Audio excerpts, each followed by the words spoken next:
Hello students, हम कर रहे हैं अपना टॉपिक रैशनल नंबर्स। हमने पढ़ी है रैशनल नंबर की डेफिनेशन क्या होती है। किसी भी नंबर को हम a अपॉन बी की फॉर्म में एक्सप्रेस कर सकते हैं। a और b हमारे दोनों ही क्या होने चाहिए, इंटीजर्स। और जो नीचे वाला नंबर होता है डिनोमिनेटर, वो क्या होना चाहिए, जीरो नहीं होना चाहिए। कोई भी हमारा नॉन जीरो नंबर होना चाहिए।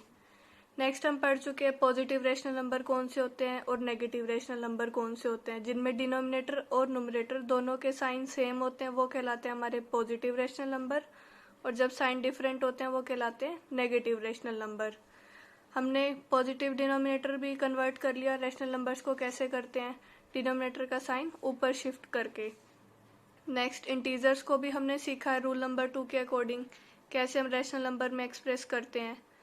नेक्स्ट फिर हम ये भी पढ़ चुके हैं कि भाई हमें नुमरेटर और डिनोमिनेटर किसी रैशनल नंबर का कैसे, जो भी हमें गिवन होता है वो हम कैसे फॉर्म करते हैं। जैसे ये एग्जांपल आपको गिवन है। आज हमें सीखना है कि which of the given pair of rational number is और आर इक्विवेलेंट। 3 आपको पेयर गिवन है, दो नंबर, दो फ्रैक्शंस आपको गिवन है रैशनल नंबर्स की। इनमें से आपको बताना है कि ये कौन से इक्विवेलेंट हैं या नहीं। इक्विवेलेंट आपको नाम से ही पता चल रहा है, इक्वल हैं या नहीं। देखते हैं हम इनको कैसे करते हैं। आपको ये पेयर गिवन है, आपको चेक करना है ये पेयर आपके इक्विवेलेंट हैं या नहीं। तो उसके लिए आप क्या करोगे, एक का नुमरेटर लोगे और दूसरे का डिनोमिनेटर, उनकी करा दोगे आप मल्टीप्लाई। तो इसका नुमरेटर हुआ हमारे पास 10 और इसका डिनोमिनेटर है हमारे पास 105। इनकी मल्टीप्लाई करा के आपको क्या आंसर मिलने वाला है, 1050। नेक्स्ट फिर आप क्या करोगे, इसके डिनोमिनेटर की मल्टीप्लाई दूसरी फ्रैक्शन के नुमरेटर के साथ। तो 21 की मल्टीप्लाई 50 के साथ, तो ये क्या आने वाली है, 1050। आप मल्टीप्लाई करके देखना, ये आपके दोनों ही सेम आए हैं, इक्विवेलेंट मतलब इक्वल हैं ये नंबर। तो आप क्या बोलोगे, yes these pairs are equivalent. तो यस 10,21 एंड 50/105 आर इक्विवेलेंट। आप इसको इस तरीके से लिखोगे। आपको यही चेक करना था इक्विवेलेंट है या नहीं। नेक्स्ट आप कैसे करोगे, इसकी ये आपको सेकंड पार्ट गिवन है 3/7 एंड 15/28। तो आप क्या करोगे, एक का नुमरेटर लोगे और दूसरी फ्रैक्शन का डिनोमिनेटर लोगे। इनकी मल्टीप्लाई करा के आप देखोगे 3 8 ज़ा 24, कैरी आपका 2 रहेगा, 3 2 ज़ा 6 और 2 8। इनकी मल्टीप्लाई आई आपके पास 84। फिर नेक्स्ट आप करोगे इसके डिनोमिनेटर की मल्टीप्लाई इसके नुमरेटर के साथ। तो 7 की मल्टीप्लाई किसके साथ होगी, 15 के साथ।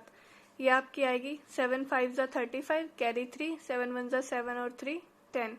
तो ये आपके क्या है, अनइक्वल, दोनों इक्वल नहीं है। तो आप लिखोगे नो 3,7 एंड 15/28, जो ये हमारा पेयर था, इज नॉट इक्विवेलेंट। तो आप क्या लिखोगे, ये इक्विवेलेंट नहीं है। सिमिलरली आप इसका थर्ड पार्ट चेक करोगे।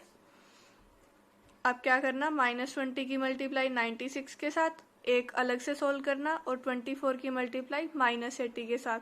फिर आप देखना अगर इनकी मल्टीप्लिकेशन इक्वल आती है तो फिर आप लिखोगे कि ये पेयर आपका इक्विवेलेंट है, अदरवाइज लिखोगे no this pair is not equivalent. Similarly आपको 13th क्वेश्चन गिवन है। इसमें आपको क्या बोला गया है, x की वैल्यू फाइंड आउट करनी है। जो ये पेयर आपको गिवन है रैशनल नंबर्स का, ये क्या है, इक्विवेलेंट। यानी कि इसकी नुमरेटर की और डिनोमिनेटर की मल्टीप्लाई इस डिनोमिनेटर और इस नुमरेटर की मल्टीप्लाई आपकी सेम आने वाली है। तो आपको x की वैल्यू फाइंड आउट करनी है। देखते हैं हम एक पार्ट।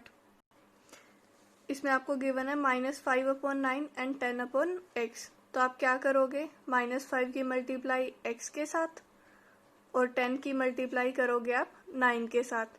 ये मैंने साथ में क्यों लिखे हैं, क्योंकि हमें ये इक्विवेलेंट गिवन है। तो हम क्या करेंगे, दोनों ही वैल्यूज आपकी इक्वल है। जो ऊपर वाला क्वेश्चन था उसमें आपको चेक करना था इक्वल आ रही है या नहीं आ रही, उस बिहाफ पे हम बता रहे थे ये इक्विवेलेंट है या नहीं। बट यहाँ पे क्या है, ये इक्विवेलेंट है, तो हम इनको पहले ही इक्वल रख लेंगे।